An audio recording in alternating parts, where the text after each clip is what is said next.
Welcome to the second video we are doing in a series on the history of Orthodox missions in the second millennium. As a significant amount of research, editing, materials, and time go into these videos, your support on Patreon is greatly appreciated. It allows us to create more content like this and at more regular intervals. Also, we are heavily dependent upon you, our listeners, to spread the word about our videos, so please like, subscribe, and share our videos on social media to spread the word. This series of videos was created mainly to answer the accusation of Catholic apologists that we Orthodox do not evangelize and, therefore, we could not be the true church. Catholic apologists also cite the supposed successes of Catholic missionaries throughout North and South America, Africa, and Asia, but have these missions actually achieved results more spectacular than other religions and sects? If we were to look at the missionary activity of the Spanish and Portuguese in the New World, not only was it characterized by excessive levels of brutality, if not outright and occasional genocide, but it ultimately had little to do with the current numbers of Catholics in those areas, as the general consensus among historians, anthropologists, and archaeologists is that by the mid-1600s, the indigenous population that was the target of these Catholic missions had declined by anywhere from 80 to 95% from its pre-contact numbers, primarily due to disease.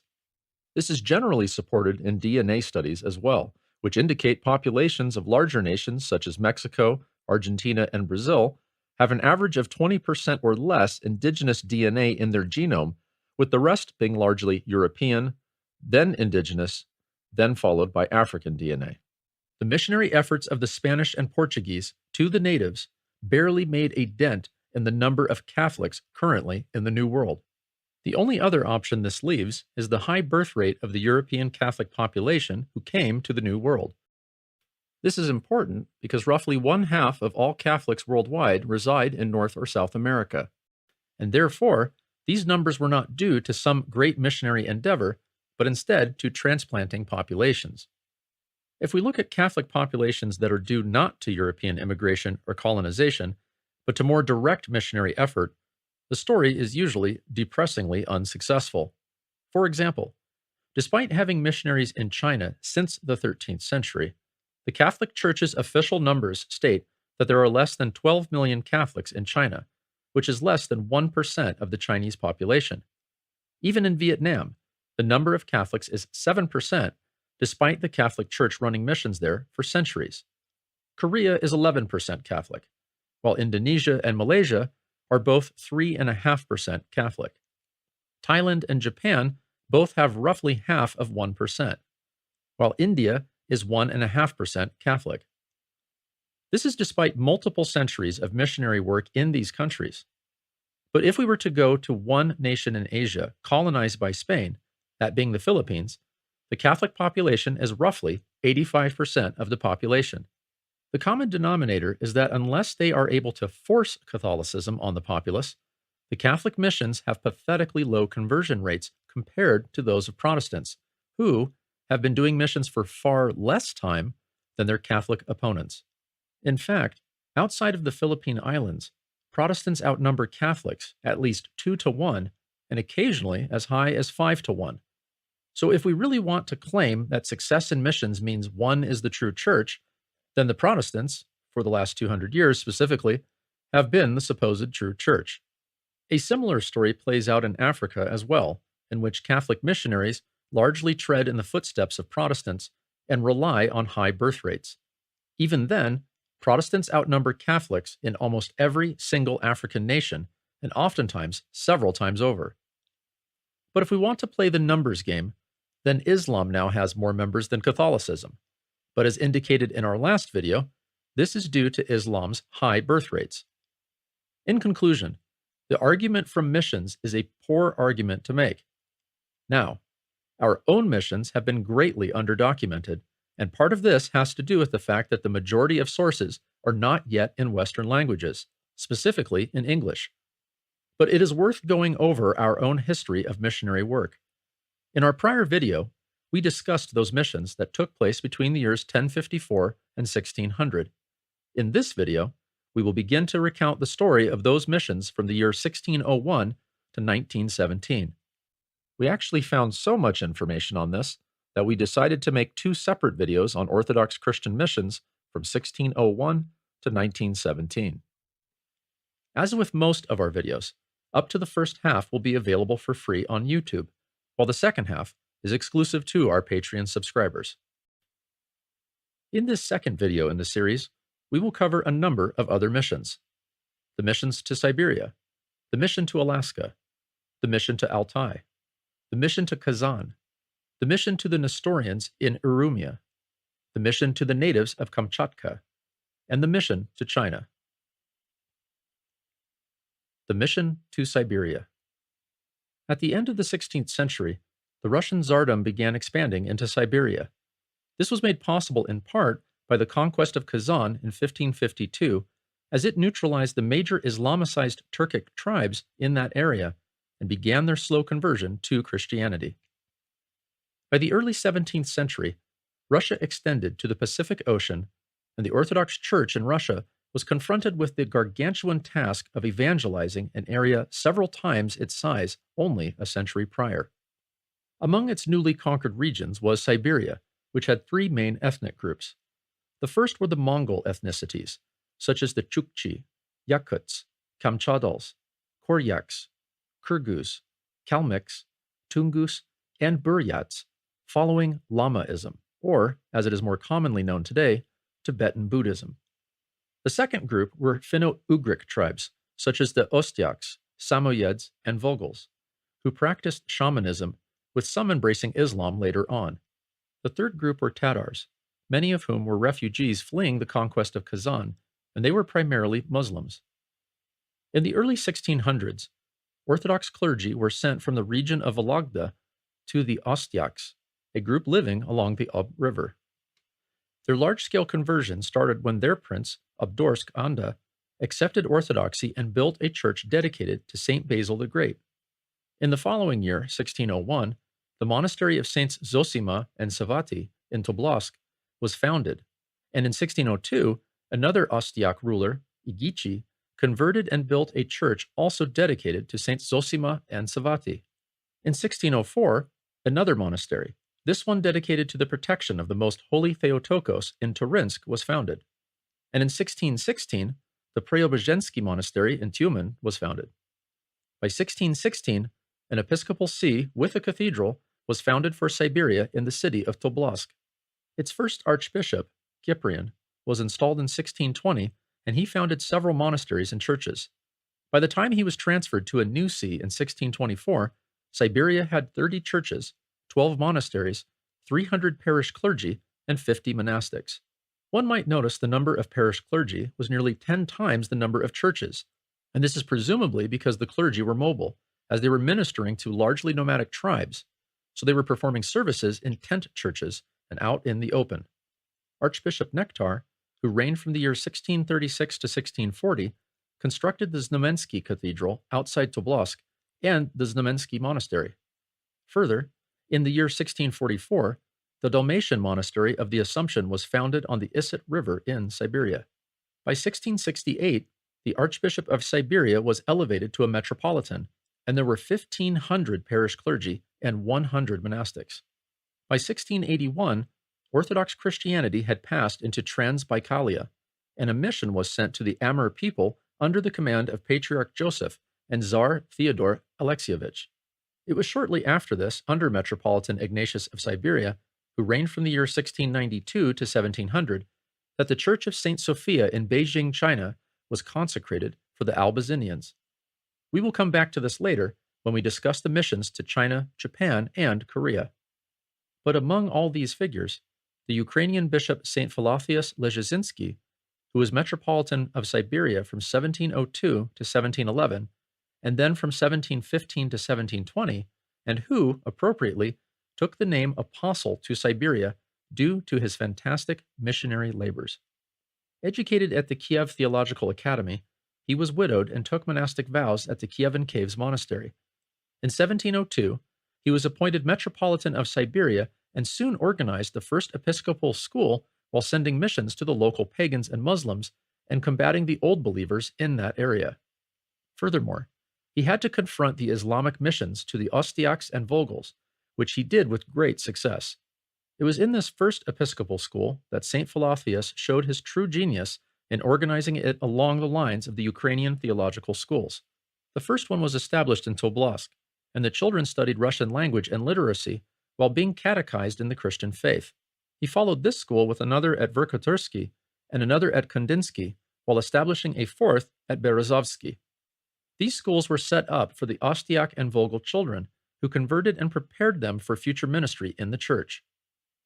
Further, the saint coaxed a small army of monastics, iconographers, and skilled craftsmen to come from Kiev to Siberia to labor with him.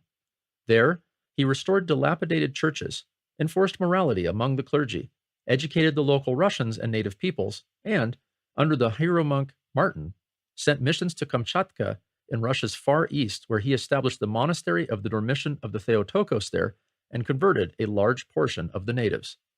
In 1706, St. Philotheus sent a mission to the remaining pagan Ostyaks and Volgals, but their hostility forced him to turn back. Understanding the importance of knowing the beliefs, customs, and language of the target group one is evangelizing, St. Philotheus sent a mission to Mongolia to meet with the Buddhist leader so that the monks could study Buddhism, Mongol culture, and Mongol language in preparation to convert the locals. It was on the third attempt that the mission met with some success, and even arranged for public debates between Buddhists and Orthodox Christians. But in 1711, St. Philotheus retired due to poor health, and a new metropolitan, St. John Maximovich, was installed. Now, this St. John Maximovich is not the one of fame who lived in the 20th century, but he is still a great saint of the Church. Interestingly, St. John of Shanghai and San Francisco came from the same family of Serbian origin as that of St. John of Tobolsk, whom he was said to resemble in several respects. St. John of Tobolsk was a graduate of the Kiev Theological Academy and shared St. Philotheus's vision. Upon retirement from episcopal duties, St. Philotheus was tonsured a monk with the name Theodore. But though he had retired from episcopal duties, he had not retired from missionary work, and he continued his tireless devotion to the conversion of the Siberians. It was at this point that the saint launched a second mission to the Volgals and Ostyaks in 1712. He convinced those Ostyaks who lived near Samarov to burn their pagan temple dedicated to the fish deity. A third mission in 1713 was far more successful when many converted to Orthodox Christianity, including many of their shamans. What should be highlighted here is in these missionary ventures, the free will of the evangelized was crucial. This meant less converts, but it also meant a higher quality of converts and a minimal syncretism. On their fourth mission in 1714, a Volgal prince attempted to kill the missionaries, but was physically prevented by several of the newly baptized Volgals. Once arrested, St. Philotheus met with the would-be assassin, and moved by the metropolitan's compassion and care, he himself converted and went on to help the missionaries baptize several hundred Muslim Volgals that spring. Encouraged by their success, the missionaries moved on to Muslim Ostyak villages, but in one of them, due to the agitation of a local Muslim sheikh, they were attacked and many of the mission staff were severely wounded, with St. Philotheus himself narrowly missing a bullet that passed through his clothing. The fourth mission to the Volgals and Ostyaks saw not only the conversion of the many pagans and Muslims there, but also the construction of churches. The fifth mission to the Volgals and Ostyaks commenced in 1715, and it involved a tense standoff in which their local ruler, who was also their shaman, ordered the locals not to approach the Russians, while the Ostyaks stood armed around their temple. But the missionaries stood their ground, and noticing the missionaries meant them no harm and were not deterred, the Ostyaks, one by one, slowly began to approach the missionaries, until only the shaman chieftain remained. Finally, he too approached the missionaries and listened to their teaching, and converted with his entire people. On the return journey, an attempt was made on St. Philotheus's life by another Volgal chieftain, Satya, who then fled when the missionaries, prompted by his assassination attempt, turned around and headed towards his village.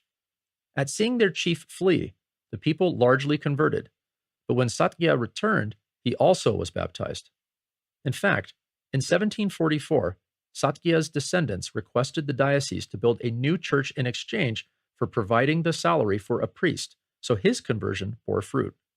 For the remainder of that journey, All of the pagans and Muslims St. Philotheus encountered converted willingly and joyfully.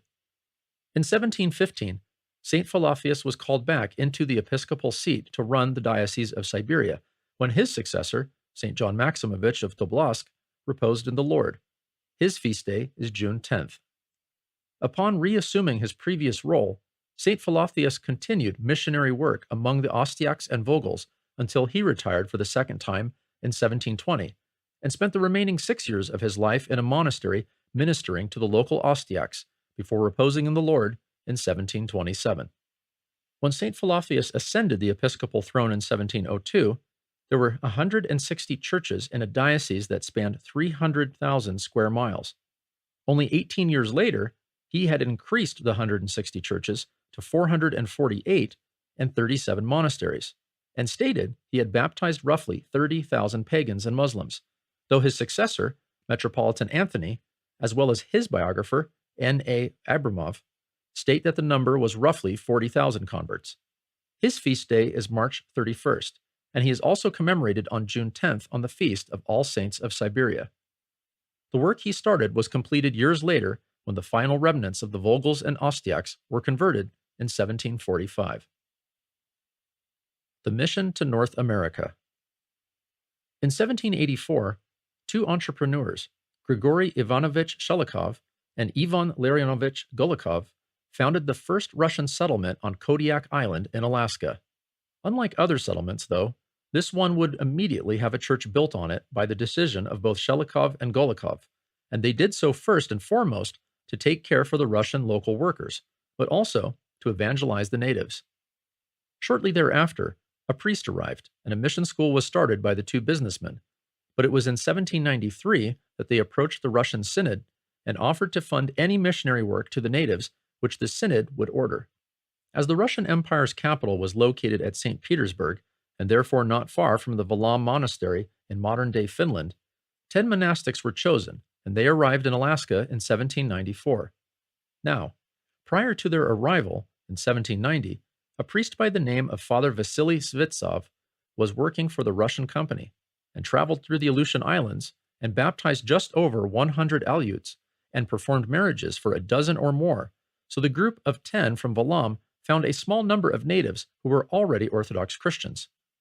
Therefore, the missionaries immediately set out to work constructing the Church of the Resurrection, and by the following summer, in 1795, several thousand Aleuts on Kodiak had been converted to Orthodox Christianity, no doubt because of the impression made on them by the monastic serenity and holiness. Several thousand more natives from Kenai and Chugach tribes further east also converted in 1795. By 1796, the monastics had made such great strides that they decided to spread out.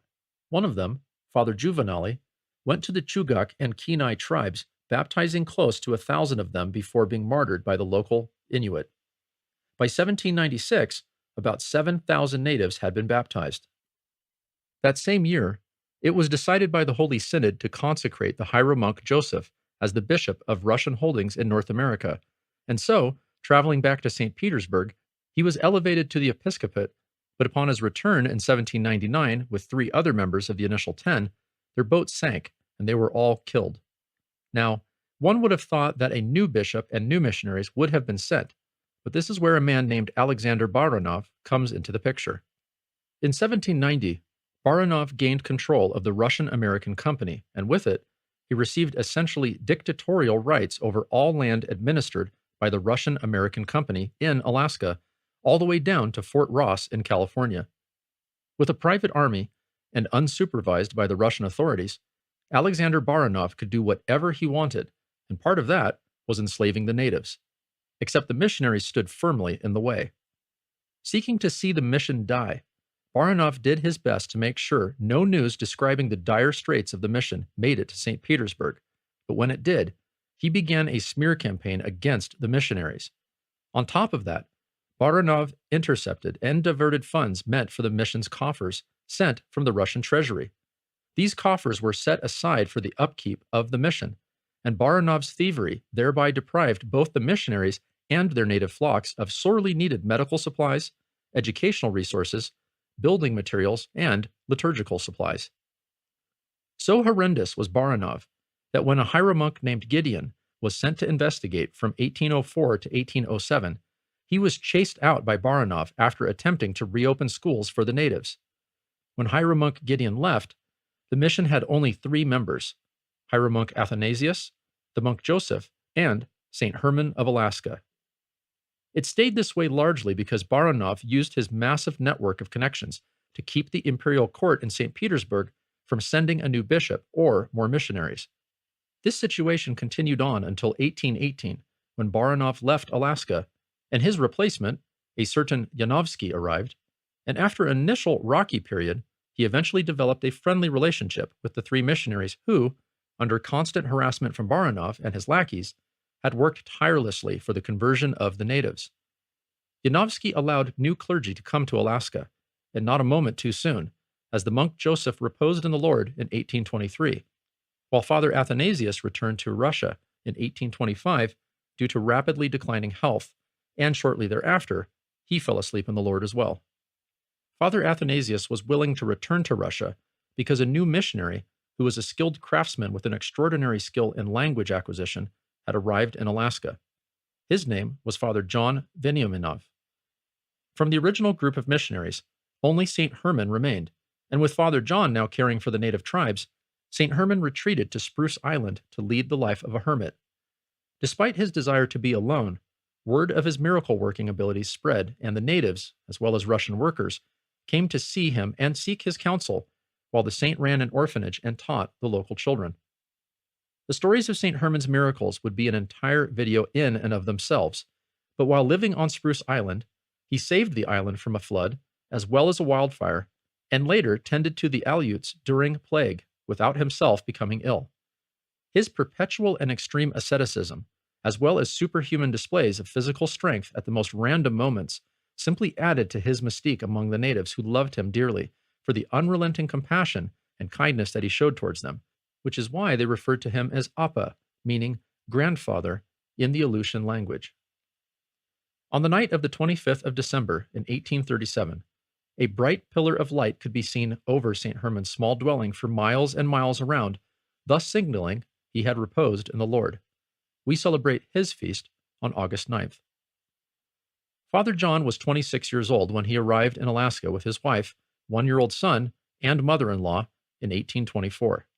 He immediately faced the dilemma of what to do when one's parish consisted of 2,000 parishioners spread across more than 60 islands, which he could visit only by kayak, and even then, only during the 7 months in between April and October. Furthermore, he did not speak Aleutian. In fact, he had only begrudgingly agreed to become a missionary to Alaska after being repeatedly asked to do so by his superiors.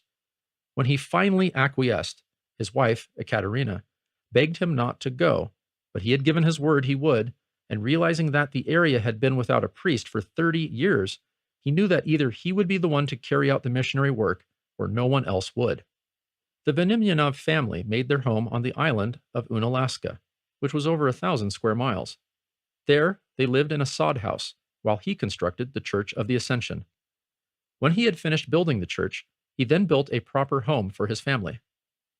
The Unalaska population was in poor repair because no resident priest had been there for nearly 3 decades, meaning most people were there unbaptized, had not been properly married, and had not been communed. Father John next set up a boys' school and began the work of translating liturgical material, the Bible, and a catechism into Aleutian using an adapted Russian alphabet. It was only later on in 1839 that Father John wrote Indication of the Way into the Kingdom of Heaven. In 1834, Father John was sent to Sitka Island, which was the acting capital of Russian Alaska. There, he attempted missionary work among the very hostile Koloshi and Tlingit tribes, but met with no success for nearly 2 years until a smallpox outbreak occurred and killed half of the local natives. In fact, what saved most of the other half was that Father John insisted on vaccinating all of them against smallpox. Moved by his compassion for them, they began to listen and even allowed him to open an elementary school, all while Father John was studying their language and making translations of the services for them. In 1836, Father John traveled down to Fort Ross in California, just north of San Francisco, and served the liturgy in the Orthodox chapel on the grounds of the fort. He baptized many of the Indians there and ministered to the small Russian population, baptizing, performing and blessing marriages, celebrating liturgies, and hearing confessions. He also met with local Catholic hierarchs with whom he shared no common language save for Latin, so during their meetings they all spoke entirely in Latin and on topics of great detail. This was due to the fact Latin was a required topic in many of the theological schools in Russia during this period. In fact, many figures, most notably the great Saint Peter Mohila of Kiev, were far more fluent in Latin than in Greek. By 1838, Russian Alaska had 4 priests, 4 church buildings, as well as numerous chapels and schools, plus orphanages to care for the orphaned natives. Between the Aleut, Eskimo, and Koloshi, there were about 10,000 natives who were Orthodox Christians. That same year, Father John went to St. Petersburg in order to garner support for the mission, as the Holy Synod had wanted to close it, and it was saved only by the intervention of the Tsar. While in Russia, Father John became friends with Metropolitan St. Filaret Drozdov, who encouraged him in his mission and became his advocate, thereby sending him back to Alaska with a plethora of liturgical and medical supplies. Father John was also an avid amateur scientist and was able to register all of his anthropological data with the Academy of Sciences in St. Petersburg, which earned him the position as a member of the Russian Academy of Sciences, as well as a member of the Imperial Geographical Society. In 1839, Father John's wife Ekaterina reposed in the Lord, leaving Father John with 6 children. But Metropolitan Filaret encouraged Father John to view this tragedy as an opportunity for missionary work and therefore to become a hieromonk and return to Alaska. Responding that he had 6 children who were now without a mother, the Metropolitan arranged for them to have excellent educations in Russia, so long as Father John would become a hieromonk. But it took the urging of the Holy Synod, resident in St. Petersburg, to finally convince him, and so, at the end of 1840, Father John was tonsured with the name Innocent, in honor of St. Innocent Kolchitsky of Irkutsk. A few days later, Tsar Nicholas I held an audience with the hieromonk St. Innocent, and so intrigued was the Tsar with the progress being made in North America that he and the Holy Synod opened the diocese of Kamchatka, Kuril, and the Aleutian Islands. 2 weeks later, St. Innocent was elevated to the episcopate and was the first bishop of the new diocese. St. Innocent returned to Sitka and arrived in September 1841. He opened new missions to the Eskimo and Kenai, baptizing more than 4,000 natives in the 15 years between 1842 and 1857. Between 1842 and 1849, St. Innocent made 4 visits to Kamchatka in eastern Russia as part of his diocese, visiting his brother Stephen, who was a priest there. In 1853, St. Innocent moved to the large city of Yakutia and began to study the Yakut language with the help of Father Dmitry Kitrov, who had arrived there in 1841 and had established 36 parishes and numerous schools. St. Innocent not only learned the language, but also created a grammar for it to be used by fellow missionaries. They then translated the New Testament and parts of the Old Testament, as well as the liturgy, basic prayers, and a catechism, into Yakut. A similar step was taken for Tungus, another language in the region. St. Innocent set such an excellent example for his children that his son Gabriel became a priest and missionary in Amur near the Russian-Chinese border. In 1857, St. Innocent convinced the Holy Synod to grant him an auxiliary bishop in Yakutia and another in Sitka. By 1860, there were a total of 12,000 natives who were Orthodox Christians, 43 parishes consisting of 9 churches and 35 chapels, 17 schools, and 3 orphanages. In 1860, St. Innocent first met St. Nicholas Kasatkin, who was en route to Japan. St. Nicholas was laid over along the Amur River, waiting for a boat to Japan, and ended up staying with St. Innocent for an entire year. During his time along the Amur River, St. Innocent and his son, Father Gabriel, did missionary work among the Evenks, Niks, and Chukchi, and by the time he left the Amur in 1868, St. Innocent had built 30 churches and a number of schools. That same year, St. Innocent was elected as the Metropolitan of Moscow, and once installed, he quickly established the Orthodox Missionary Society, which collected money, church supplies, and catechism material to be sent to the mission fields. The Russian Empire sold Alaska to the United States in 1867, and so in 1870, St. Innocent led the Holy Synod in establishing the Diocese of Alaska and the Aleutian Islands and making it responsible for all of North America. 9 years later, on Holy Friday, 1879, St. Innocent of Alaska, now Metropolitan of Moscow, fell asleep in the Lord and was buried at the Holy Trinity St. Sergius Monastery. His feast day is celebrated both on March 31st and October 6th. Simultaneous to St. Innocent was St. Jacob Nesvitov, a half-Russian, half-Aleut. He proved to be an invaluable person to the mission due to his fluency in both Russian and Aleutian, as he had grown up in Alaska but had perfected his Russian while attending theological schooling in Russia. He was also comfortable in both Aleut and Russian culture, which made him a favorite of the local Aleuts. He traveled vast expanses of Alaska by kayak, using a fold-up tent as a church. After the death of his wife in 1836, he desired to take on monastic vows, but was ordered to stay in Alaska by his bishop, as he was too valuable to be retired from the missionary field.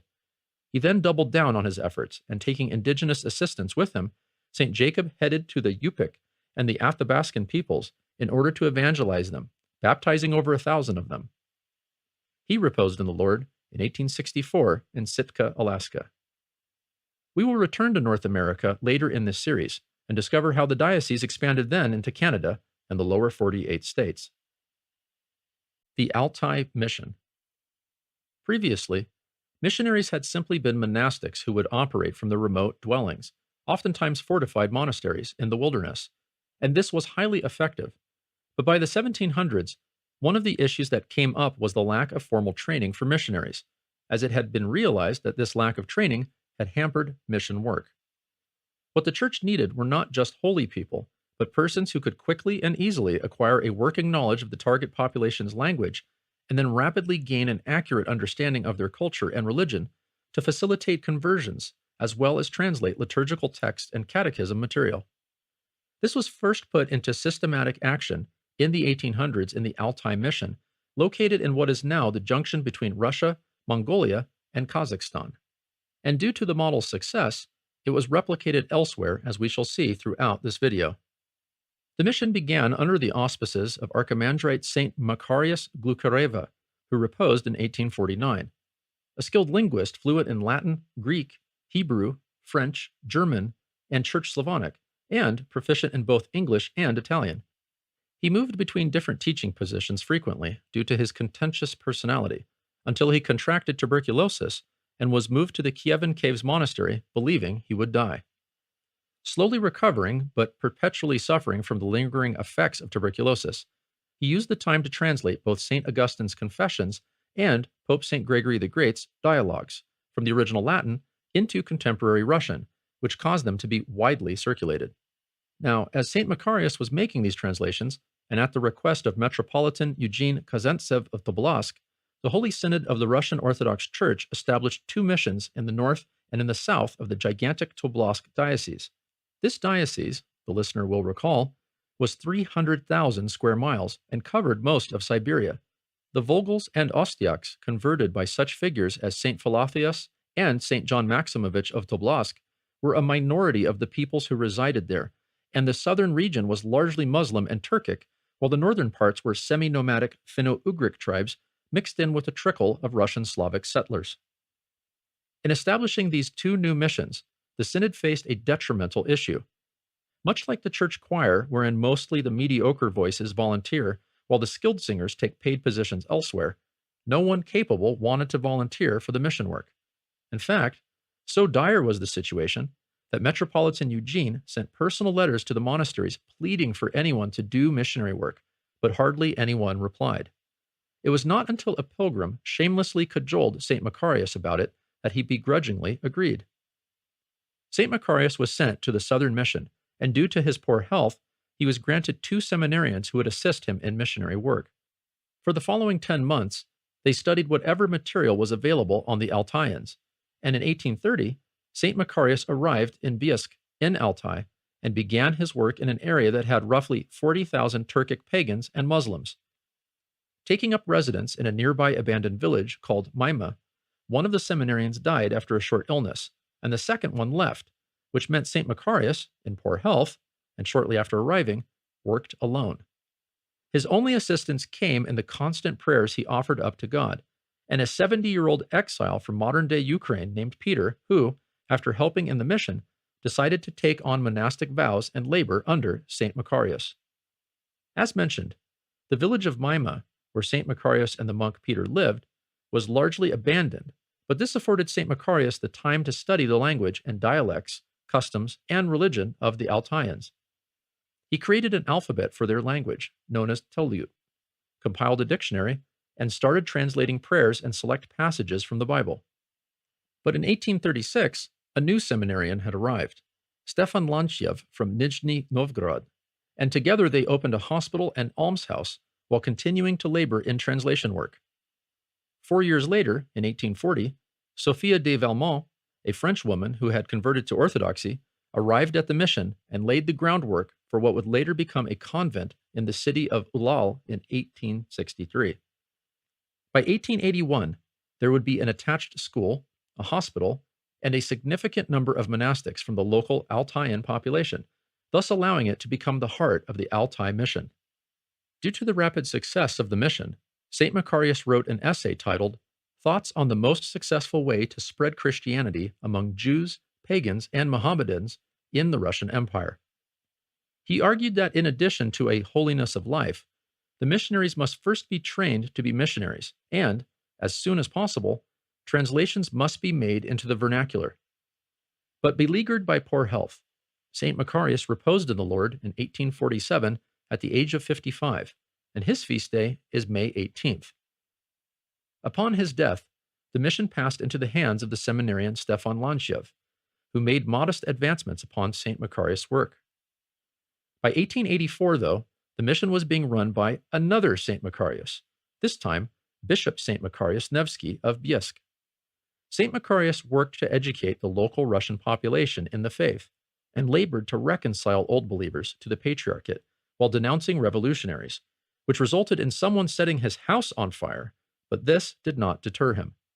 He was in communication with St. John of Kronstadt, who repeatedly directed others to seek the counsel of St. Macarius, and in 1912, he was made the Metropolitan of Moscow of Kolomna. He was placed under arrest in 1917 by the Socialists and kept in a monastery until his death in 1926. His incorrupt relics are at the Dormition Cathedral of the Holy Trinity, St. Sergius Lavra, and his feast day is celebrated on March 2nd. The success of the Altaian missions is attested to in the fact that roughly 40,000 persons, or just over half of the region's inhabitants, comprising 180 villages and towns, had converted by 1917. The mission was able to accomplish this with minimal funds and using absolutely no force or bribery with the Altaians. Instead, by fulfilling the monastic ideals of continual prayer, strict fasting, and devotion to service, while simultaneously understanding the target people's culture, language, and religious beliefs, they were able to convert a majority of the population in that region. The Kazan Mission. The Tatar Muslim missionaries began to launch an aggressive evangelization program against groups of Christian Tatars and Finno-Ugric tribes in the 1700s. Seeing that the entire Volga region could quickly become Muslim if nothing were done, the Holy Synod of the Russian Orthodox Church began a massive counterattack and mission to not only keep these groups Christian, but to convert the Muslims.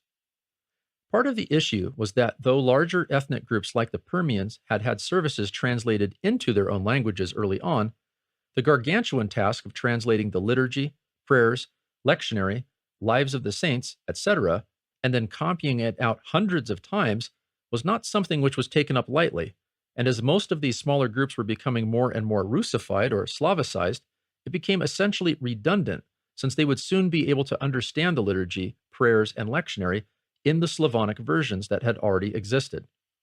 But in 1803, the Holy Synod of the Russian Orthodox Church decreed that basic prayers, the Nicene Creed, and portions of the Bible, along with the Catechism, would be translated into these, quote, small languages, end quote. Around the same time, a catechism was also compiled in the Cheremish language, while two more were compiled in Chuvash and Mordovian in 1804. Tatar, Kalmyk, and Farsi catechisms were made in 1807, as well as other languages that were in a severe minority in the Russian Empire. What all of these translations had in common was they were done at the Kazan Theological Academy. Initially opened in 1797, it was closed in 1818, but reopened greatly expanded in 1842 to teach Tatar, Kalmyk, Mongol, Arabic, and Farsi, among other languages. One of the graduates of the Kazan Theological Academy, and near the top of his class, was Nikolai Ivanovich Ilminsky, who later became known as the Apostle to Kazan. After graduating from the academy in 1846, he joined the academy's staff and taught Tatar and Arabic, but it was during this time that Ilminsky began investigating the likelihood of making translations into Tatar, and though this was possible, one had to decide whether to translate into literary Tatar, which was heavily influenced by Persian and Arabic, or into a spoken Tatar.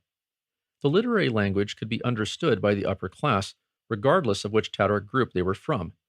But the middle and lower classes each had their own very specific regional dialects, which were more often than not mutually unintelligible from area to area. And so, Ilminsky discovered that if one were to embark on the work of translation into Tatar, they would have to do so on a regional basis, as there was no golden key that would unlock all of the dialects. But he also realized that regardless of the dialect, they all had more or less the same sounds, so he was able to create one alphabet based on the Cyrillic for all of the dialects of spoken Tatar. He then began breaking down the spoken dialects into mutually intelligible families, and by 1862, he was creating grammars for use by future missionaries and primers for use by future students. From there, Ilminsky began translation of Orthodox literature into these various languages. By 1864, a school was opened to catechize and spread literacy amongst the Christianized Tatars. The day began and closed with prayer, and once literate in their own languages, the students began to study Russian, mathematics, history, theology, and other pertinent topics. This school then became the model for numerous other missionary schools within the same system, and the graduates from the initial school soon became the teachers in these new branches and villages. As literacy spread among the populace, so too were they catechized in the faith. As mentioned earlier, the first school was established in 1864, but by 1891, there were 128 schools. This model then spread outside of Kazan diocese and into Siberia and central Russia, where it was copied innumerable times over. The work was successful enough that in 1867, Bishop Guri Karpov founded the Brotherhood of St. Guria Kazansky, named after the first bishop of Kazan. The main purpose of the Brotherhood was to strengthen the faith of the Orthodox Christian Tatars and Turkic groups in the region through providing resources for catechism. Soon, the work of the Brotherhood expanded, and instead of translating mostly into Tatar, Chuvash, Cheremish, and Mordovian, they also added Vodyak, Kyrgyz, Kalmyk, Altai, Buryat, Tungus, Yakut, and Ostyak Samoyed.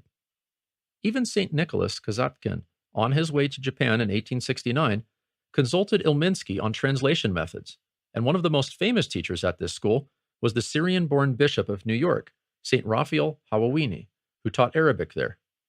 In addition, one of Ilminsky's main supporters in this venture was none other than St. Innocent of Alaska in his role as Metropolitan of Moscow. Ilminsky was head of the translation department for 17 years, and during that time, they published 142 theological works, Bibles, prayer books, catechisms, and other pertinent literature in 12 non-Russian languages, and printed more than 1 million copies combined. With literacy and catechesis at an all-time high, Ilminsky was made the director of the new Kazan Missionary School, which was recently established to train catechists and priests for missionary work. A testimony to how eager the locals were to continue the evangelization effort is that of the students there. More than 2/3 of them were Finno-Ugric, Turkic, or Tatar, with less than 1/3 of the students being Slavs.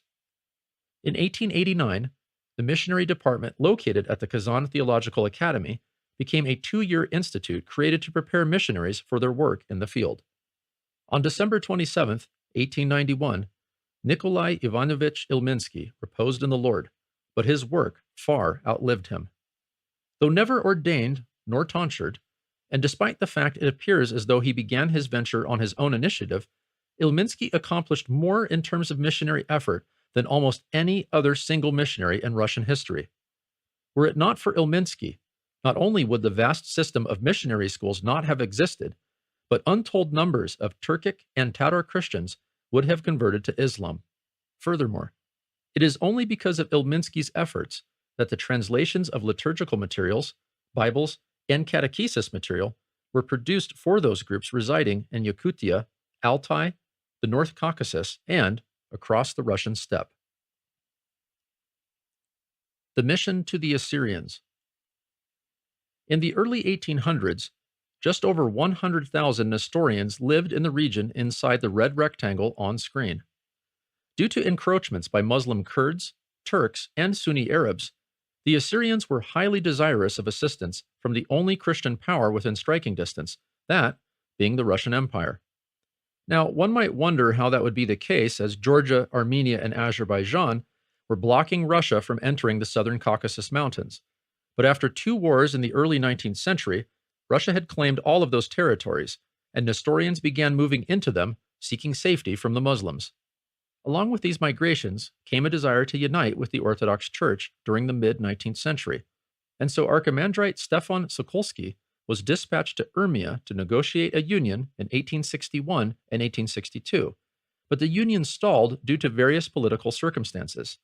Despite that, the Nestorian bishop Mar Gabriel of Ardeschai in Urmia converted to Orthodoxy in 1875. In 1898, another Nestorian bishop, Mar Yonan of Sipergan, converted to Orthodox Christianity along with his entire flock of nearly 15,000. It should be noted that they were accepted not by chrismation nor by baptism, but instead by the rite of renunciation and confession of faith.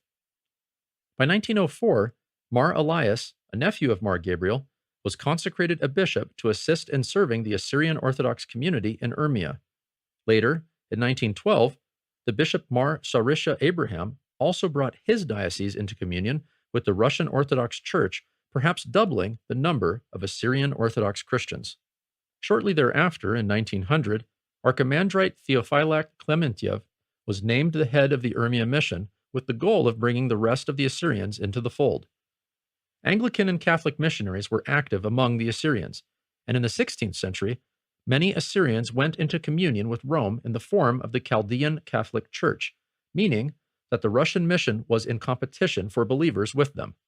The mission hit hard times, however, and infighting among the missionaries themselves began until the mission staff was ordered to come to St. Petersburg, and a close friend of St. John of Kronstadt, the widowed Archimandrite St. Cyril Smirnov, was assigned to the mission along with a hieromonk named Father Sergius. St. Cyril built an entire mission complex, translated a book of prayer and the liturgy of St. John Chrysostom into Assyrian, establishing an Assyrian printing press and several schools in which these children were taught literacy, both in spoken Assyrian, Classical Syriac, and Russian. St. Cyril was recalled to Russia in 1904, where he was consecrated a bishop and assigned to a Russian diocese. In 1937, he was martyred by the Socialists, and his feast day is celebrated on November 20th. When St. Cyril left for Russia, his assistant, Father Sergius, took the helm, and between 1904 and 1913, he built 26 new churches, rebuilt 10 dilapidated churches, and constructed 60 schools with roughly 2,000 students. Furthermore, Father Sergius oversaw the translation of numerous other books, as well as the publication of a monthly newspaper in modern Assyrian. In 1913, the Archimandrite Sergius was consecrated as an additional bishop for the Urmia mission to help Mar Jonah. Bishop Sergius was even in the midst of negotiating with the Nestorian Catholicos Mar Shimon Benjamin to bring the entirety of the Assyrian Church into Orthodox Christianity, but the negotiations were interrupted by the First World War. With the genocides wrought by the Muslims both leading up to and during World War I, the Assyrians, along with the Greeks and Armenians living under Muslim dominion, were targeted, and Assyrian refugees began moving towards Russian-held territory in modern-day Armenia, Azerbaijan, and Georgia. Mar Elijah was tortured, but escaped while another bishop was shot. By 1915, the Russian military had captured the region, restoring some semblance of order, though it is unclear at that time how much of the mission had survived the Islamic onslaught. But when Bishop Sergius was able to return, the communities were largely vacant, and almost all of the buildings had been ransacked and or destroyed by the Muslims.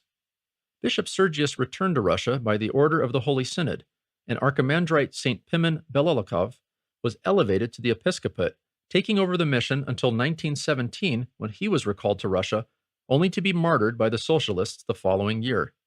His feast day is September 16th.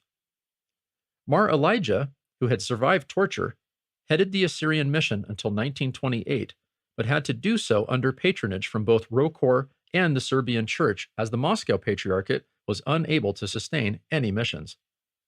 In 1931, an Assyrian priest in Baghdad was elevated to the episcopate and became Mar Johanna Gewargis of Urmia, though he served in Baghdad until the 1950s, when he immigrated to Chicago, Illinois, and became involved in the Assyrian Orthodox community there. He later retired to Novodevyevo Monastery in Spring Valley, New York, where he reposed in 1960. There is little to no trace left of the Urmia mission today. Most of the Orthodox Assyrians were either martyred by the Muslims or fled into Russian territory, where they were quickly Russified, though a few thousand Assyrian Orthodox Christians still reside in the Republic of Georgia and keep their Assyrian identity while using Assyrian Aramaic in the liturgy. The mission to Kamchatka.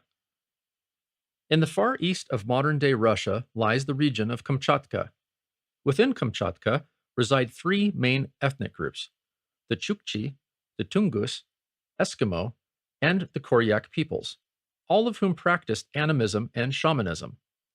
They were also nomadic, but with the arrival of Russian settlers in the 17th century, these indigenous populations slowly adopted a sedentary lifestyle, and eventually, a small portion of them converted to Orthodox Christianity. It should be noted from the outset that what makes the Kamchatka mission interesting is not so much what occurred there, but the people who were associated with it, where they went after Kamchatka, and the projects that were launched from Kamchatka itself.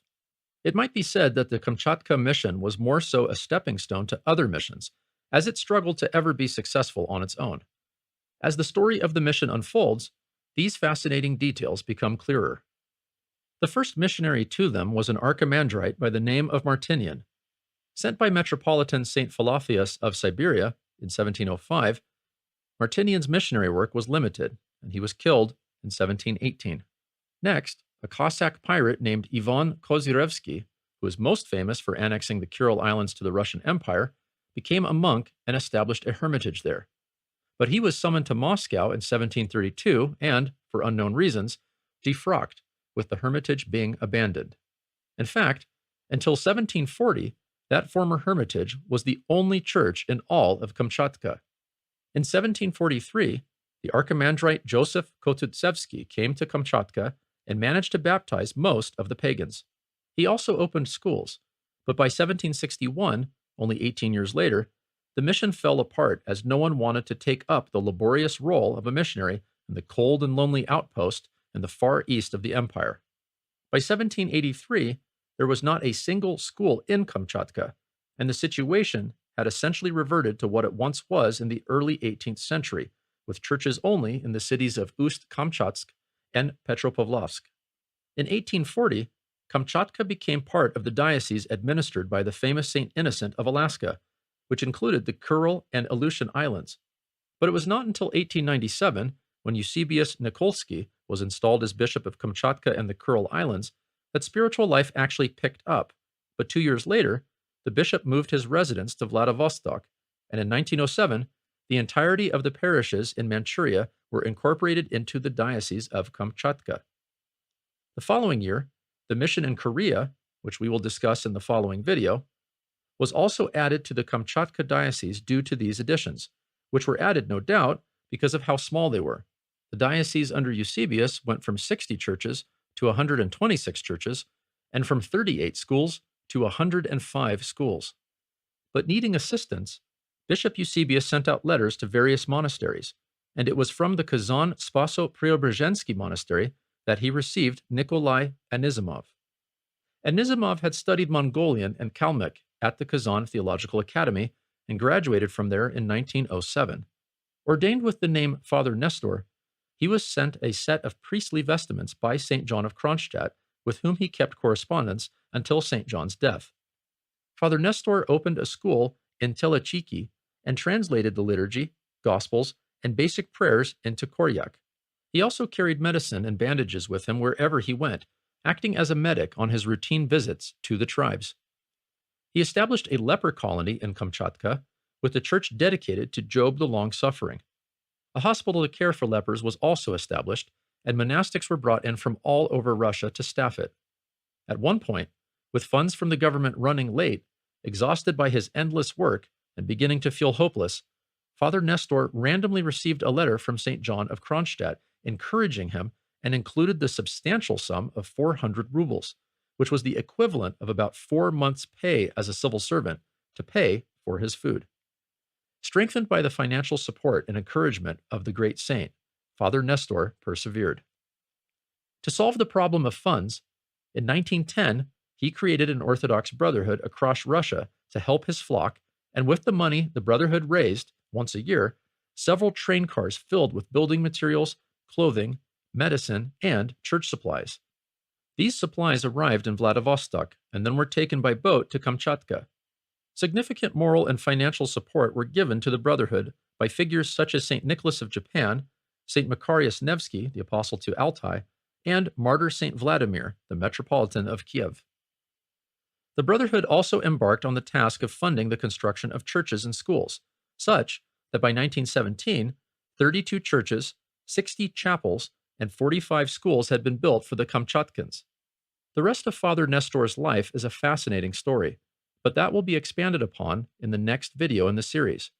It involves the running of orphanages and schools in China, negotiating to bring 600,000 Malabar Indian Christians into the Orthodox Church, and receiving thousands of Anglicans in Ceylon into the Russian Orthodox Church. The mission to China. In the 1680s, a small group of Cossacks residing in Siberia settled along the Amur River and named their settlement Albazin. When the Chinese invaded the area, they captured several hundred of the Albazinians, along with their priest, and settled them all in Beijing, where they repurposed an existing building, making it into the Church of St. Sophia. In addition, and as part of their settlement, the men were given wives from a group of Chinese women whose husbands had been executed for criminal activity. These wives were baptized, but it appears they never stopped practicing their paganism. Under Tsar Peter the Great, a token move was made when he sent a group of 4 monastics to Beijing to study Chinese language and culture, but nothing much came of it. Then, in 1713, an archimandrite was sent to Beijing, but he was primarily concerned with the care of the Russian mercantile class residing there. A new approach was attempted in 1721 when St. Innocent Kulchitsky was consecrated a bishop for Beijing. A graduate of the Kievan Theological Academy, he was ordained and tonsured a hieromonk at the Alexander Nevsky Lavra, where his skills were brought to the attention of Emperor Peter the Great, who chose him for the mission to China. Despite the general hatred for Peter the Great, Catherine the Great, and Ivan the Terrible, to their credit, they funded a tremendous amount of Orthodox missionary work. It can be argued they did so only to further Russian imperial ambitions, and in various cases, that seems very much to be the case. But that is essentially the same reason Catholic powers, especially Spain, were sending missionaries out. Furthermore, however correct that assessment of the Russian rulers' motives might be, the missionaries they sent certainly were not going for the glory of a government, but instead gave up everything and risked their lives for the glory of the kingdom of heaven. St. Innocent Kulchitsky was consecrated to the episcopacy in 1721 and assigned to the mission in Beijing, but was held in Irkutsk on the Russian side of the current border with Mongolia, and he was unable to enter China due to intrigue by Jesuit missionaries at the Chinese court who had managed to convince the Chinese government to ban his entrance. Therefore, the saint resided at the Ascension Monastery in Irkutsk until 1727, when he was installed as Bishop of Irkutsk and Nerchinsk. He established a school for missionaries at the monastery, where the Chinese and Mongolian languages were taught to the students, and by the time of his repose in 1731, he had increased the number of churches from 42 to 73, and the number of monasteries from 4 to 7. His main feast day is celebrated on November 26th. In 1729, an earthquake destroyed the Church of St. Sophia, and a new church, the Dormition of the Mother of God, was constructed in its place. At this point in time, there were less than 40 Chinese males who were Orthodox Christian, in addition to around 50 Albazinian households in all of Beijing. But an additional church, named after the Lord's presentation in the temple, had to be built on the same compound to house the small yet growing community, while the Sretensky monastery was officially established at the parish. It was during the fourth mission, which was from 1745 to 1755, that Archimandrite Geraci Lintsevsky began his preliminary translations of liturgical texts into Chinese. The sixth mission was headed by Archimandrite Ambrose Yumatov, and 220 Chinese were baptized under him. The ninth mission was destructive, as the priest who was sent out there, Archimandrite Yankeva Michurina, became so obsessed with mastering Chinese language and studying the culture that he neglected his pastoral role, and only 28 people were baptized in the 14 years between 1807 and 1821. On top of it all, the mission had to sell its property due to funds not arriving from Russia, and Archimandrite Yankeva was sent to Valam Monastery in what is now Finland as punishment for neglecting his flock. It was finally under the 10th mission, administered by Archimandrite Peter Kamensky from 1821 to 1830, that a school was opened for the handful of Albazinians, and translations were made of the Creed, prominent prayers in the liturgy, and the most important hymns. Father Peter realized early on that the most effective way to missionize the Chinese was to teach Chinese converts to do it instead of the Russians. This is poignant because it shows that by this time, the mission's main goal was evangelizing the Chinese as opposed to simply caring for the Russians. It was in the 11th mission, from 1830 to 1840, that Archimandrites Avvakum and Palladium compiled a 2-volume Chinese-Russian dictionary, though it was not published until 1888.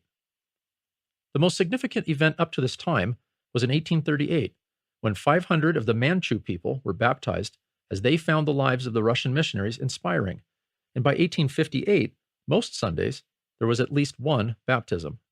Up until this time, the Orthodox missionary activity was legally limited to the Russian compound in Beijing, but due to the Treaty of Tianjin in 1858 and the Treaty of Beijing in 1860, the Russian mission was free to spread out from Beijing and began moving into the countryside.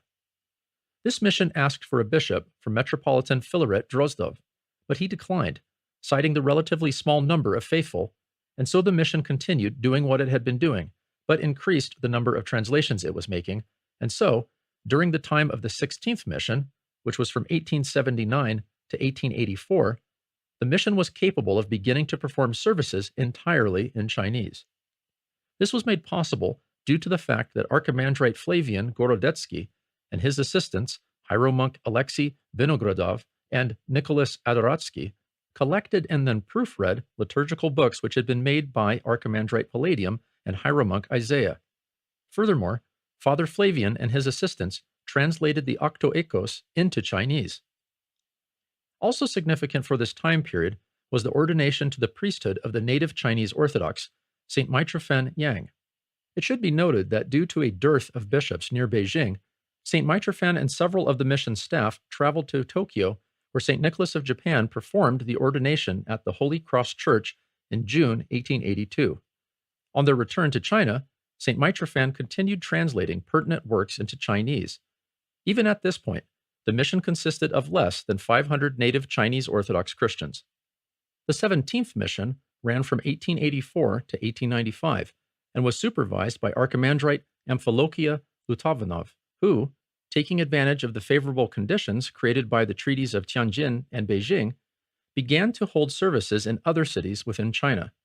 In addition, 2 small schools were established in Beijing, one for males and the other for females, but only about 60 students total were enrolled by 1898 when the Boxer Rebellion broke out.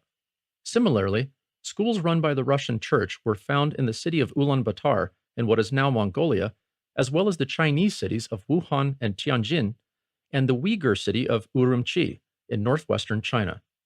By 1884, a 20-volume set of liturgical service books in Chinese had been published.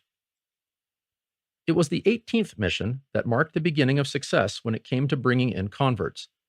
Archimandrite Innocent Figurovsky came to China in 1897, and for the next 35 years, first as a priest and then as a bishop, he made it grow exponentially, ordained Chinese clergy, led it through the Boxer Rebellion, and then through the fall of the Tsar in 1917. Widowed in his early 20s, he was tonsured a monk and served as the principal of the Alexander Nevsky Theological School, followed by a position as rector at the St. Petersburg Theological School for 2 years, and then another 2 years at a monastery in Moscow. In 1896, he was assigned to the Beijing mission, but it took him nearly 2 years to arrive. Thinking it best to consult a former head of the Beijing mission, the now Archbishop of Kiev, Flavian Gorodetsky, Father Innocent traveled to Kiev. He then spent time in England, France, and Italy, where he sought training in mission methods, ironically, from Catholics and Protestants. After that, he spent time on Mount Athos in search of monks who would help him in the Beijing mission, and made a final pilgrimage to the Holy Land before setting out for Shanghai. Arriving in Shanghai in 1897, he took the overland route to Beijing, and upon arrival at the mission, he began studying Chinese language and culture, as well as creating a printing press and bookmaking operation on the mission compound, which, it should be noted, was essentially a small district within a district within Beijing. Now, a tremendous amount of resentment had been building up in northern China due to the influence of foreign powers and towards Christian missionaries, whom the locals saw as destroying the traditional Chinese way of life. And so, in November 1899, a rebellion that soon became known as the Boxer Rebellion broke out. The main target of the Boxers were Christians, whether foreign or Chinese, and the cruelty they unleashed on Christians was legendary, burning them alive, disemboweling them, gouging out their eyes, dismembering them, and decapitation. All of these were tactics used by the Boxers against Christians, and in June of 1900, the Boxers captured Beijing, where they wrought destruction on anything that even hinted of being foreign. For 2 months, a total of 4,000 Christians, 3,000 of whom were native Chinese and Orthodox, holed themselves up in the Russian embassy, while Russian soldiers in residence at the embassy and the civilians who had formed a militia held off the Boxer forces for 2 months until European and Japanese forces arrived and lifted the siege. Father Mitrofan and his family were not fortunate, though, as they had been living outside the mission compound. When Boxer forces stormed the city, many of the local Orthodox Christians fled to his home seeking protection, but when the Boxers heard of this, they surrounded his residence and, after breaking in, they exhibited exceptional cruelty in torturing and killing everyone present. When British Commonwealth, French, and Japanese forces liberated Beijing in August, the Orthodox community returned to the mission to find that it had been leveled. Worse yet, 220 of the mission's Chinese converts had been tortured, murdered, and their bodies thrown into the mission's well. The churches had been destroyed, the cemetery had been desecrated, the libraries and schools had been burned. The mission's entire archive was now in ashes, and the printing press, bookstore, and library were all gone. A month later, the Boxer Rebellion was officially over, and devastated at the loss of so many of his flock, Father Innocent left for the coastal city of Tianjin to the southeast of Beijing. With him, 70 of the Chinese converts purchased land and started a new mission with a school. Shortly thereafter, Father Innocent moved to Shanghai, where he repeated the process to start a new mission, but almost immediately he was recalled to Russia and consulted on whether the Beijing mission was even sustainable. The Russian authorities had decided resources could be better spent elsewhere and were prepared to close the mission permanently, but Father Innocent convinced them otherwise and urged them to send a bishop to China in order to handle the large number of converts coming in. And so, in 1902, much to his surprise, the Holy Synod decided to elevate Father Innocent to the episcopate and sent him back to China as Bishop Innocent of Beijing. Bishop Innocent began a campaign to attract monastics to assist in the Chinese mission, and by August 1902, he had nearly 36 monastics with him in Beijing to run the mission. At the end of the Boxer Rebellion, the Chinese government, which had openly supported, if not ordered, many of the massacres, was forced to pay reparations to each of the communities that had lost property and lives. Using that money, Bishop Innocent built parishes in Harbin to the northeast, Shanghai to the south, and Tianjin to the southeast, but he fully reconstructed the mission in Beijing and constructed the parish of the Holy Chinese Martyrs, installing their relics therein. The printing press was also re-established, and liturgical works as well as catechisms in Chinese were quickly produced. By 1917, the Beijing mission had 3 monasteries in and around Beijing, 19 parishes, 20 schools with 500 students, and a minor seminary.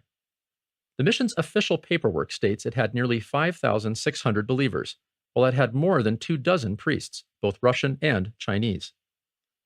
The rest of the story of the Chinese mission must be saved for the following video in the series, but it should be noted the largest problem for the Chinese mission is that it was consistently underfunded by the Russian government, which was placing most of its missionary expenditure into Eastern Europe, the Asian steppes, Siberia, and Alaska, while the Catholic Church had made China, Japan, and Vietnam 3 of their main missionary fields. At the same time, the Catholic missions in China had exponential growth largely for the same reason they had devastating losses. They allied themselves too close to the newest regime. This allowed them to have preference by manipulating existing laws, as well as having new laws set into place which were to their advantage. But when a new regime came in, this was usually completely reversed, and Catholicism seen as an accomplice to the overthrown regime that needed to be stamped out. We actually see the same issues with the Catholic missionaries in Japan and Vietnam as well. There is a substantial amount of material to cover in the period from 1600 to 1917, and due to this period will comprise volumes 2 and 3 of our series. We have had to leave out a substantial amount of material that, though interesting and worthwhile on its own merit, we were compelled by time limit to leave out, but we would like to encourage you to read up on this material by consulting the bibliography in the video description below. Furthermore, we want to thank our Patreon subscribers for their support and generosity. This enables us to create more content like this and at more frequent intervals.